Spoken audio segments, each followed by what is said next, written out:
मेरे प्यारे दोस्तों, भाइयों और बहनों, आप सबका राधा कृष्ण भक्ति ज्ञान चैनल में स्वागत है। आज मैं आप सबको महाभारत युद्ध का श्री गणेश और श्री कृष्ण का संकल्प की कथा सुनाने जा रही हूँ, जो कि बड़ी अच्छी है और सारे कष्टों को हर लेने वाली है। तो चलिए दोस्तों, आप सबको कथा सुनाती हूँ। व्यास जी कहते हैं कि हे शिष्य, उसी समय श्री कृष्ण ने हंसकर दुर्योधन की ओर देखा तो उसे अपने सामने श्री कृष्ण के हजारों प्रतिरूप दिखाई दिए, जो अनेक शस्त्रों से लैस होकर उसका संधान करने के लिए तत्पर थे। वह कांप उठा, उसके साथ साथ सारी राजसभा भी थर थर कांपने लगी। इसी बीच महात्मा विदुर ने उठकर कहा, मूढ़ दुर्योधन, भगवान श्री कृष्ण इस समय दूत कर्म के लिए यहाँ आए हैं।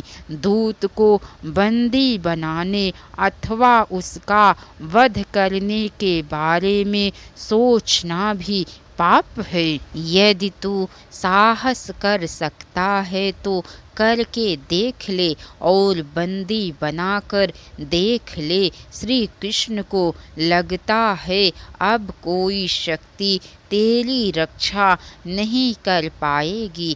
विदुर श्री कृष्ण के साथ राजसभा से चले गए। किसी का भी साहस उन्हें रोकने का नहीं हुआ। हस्तिनापुर से जाने से पूर्व श्री कृष्ण अपनी फूफी कुंती से मिले तो कुंती ने उनसे कहा, कृष्ण युधिष्ठिर से कहना, यह समय दया का नहीं है। क्षत्रिय राजा का बल पीड़ितों की रक्षा करने के लिए होता है, स्वयं दीन बनकर भिक्षा मांगने के लिए नहीं। आज मैं 13 वर्ष से दूसरों के टुकड़ों पर अपना जीवन व्यतीत कर रही हूँ। तुझ जैसे वीर को जन्म देकर भी मैं इस अवस्था में जीने के लिए विवश हूँ। तू क्षत्रिय है, उठकर खड़ा हो और लड़कर अपना खोया राज्य प्राप्त कर। क्षत्राणी जिस दिन के लिए पुत्र प्रसव की पीड़ा सहती हैं, वह दिन आ गया है।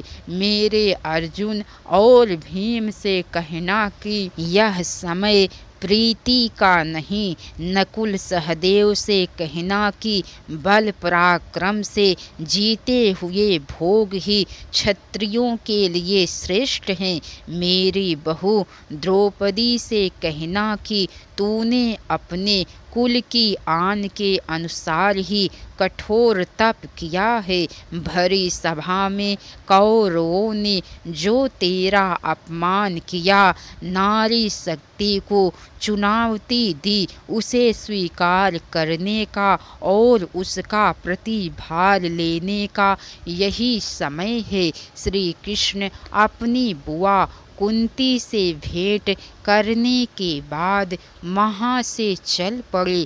मार्ग में उन्होंने अपने सारथी दारुक से कहा, दारुक, रथ को महारथी कर्ण के निवास की ओर ले चलो। दारुक ने रथ को कर्ण के निवास की ओर मोड़ दिया।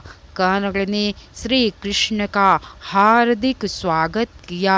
जब दोनों आसन ग्रहण करके बैठ गए, तब श्री कृष्ण ने कर्ण से कहा कि कर्ण, मैं जानता हूँ कि तुम इस तथ्य से अनभिज्ञ नहीं हो कि तुम युधिष्ठिर के बड़े भाई और देवी कुंती के सबसे बड़े पुत्र हो।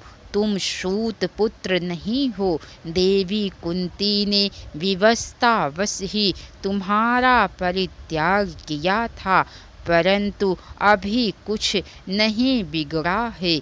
यदि तुम पांडवों का पक्ष स्वीकार कर लो तो राज्य के उत्तराधिकारी तुम ही होगे, क्योंकि तुम ही सबसे बड़े हो। तुम्हें दुराचारी दुर्योधन का साथ ना देकर अधर्म से बचना चाहिए।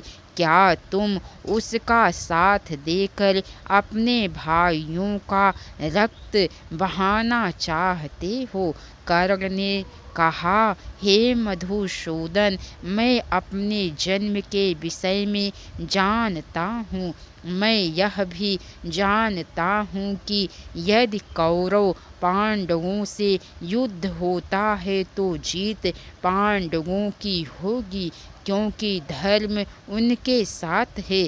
परंतु मैं मित्र दुर्योधन का साथ कदापि नहीं छोड़ सकता।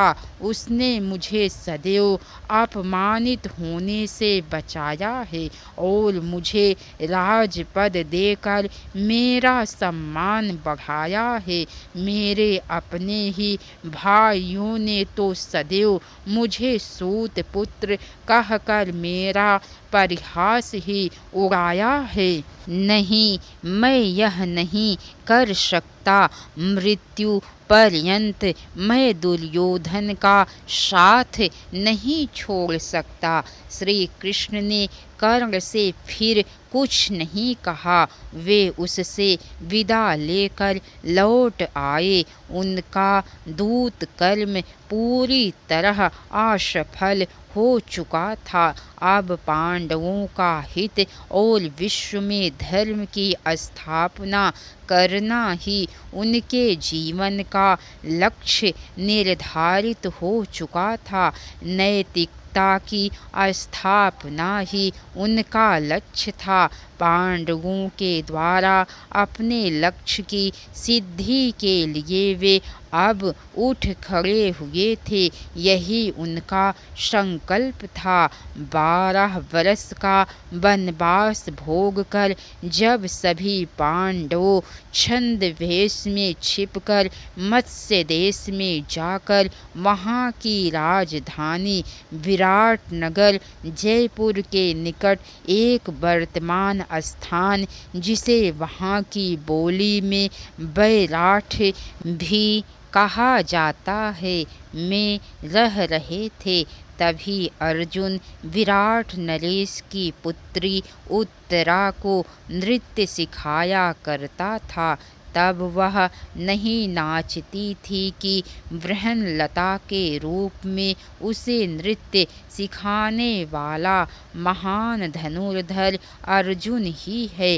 अज्ञातवास की समाप्ति पर ही मत्स्यराज के सामने पांडवों का भेद खुला था।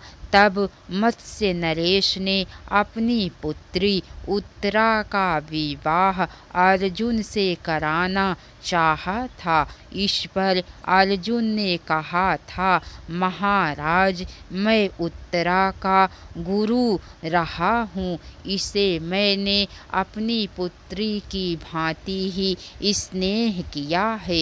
यदि आप इसका विवाह करना ही चाहते हैं तो मेरे पुत्र अभिमन्यु से कर दीजिए।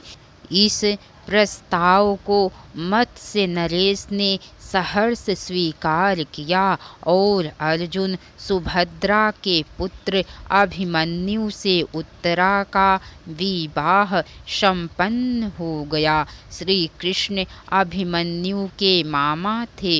वे भी दल बदल सहित विराट नगर पधारे थे और पांचाल वर्तमान पंजाब नरेश भी अपने पुत्रों सहित पधारे थे।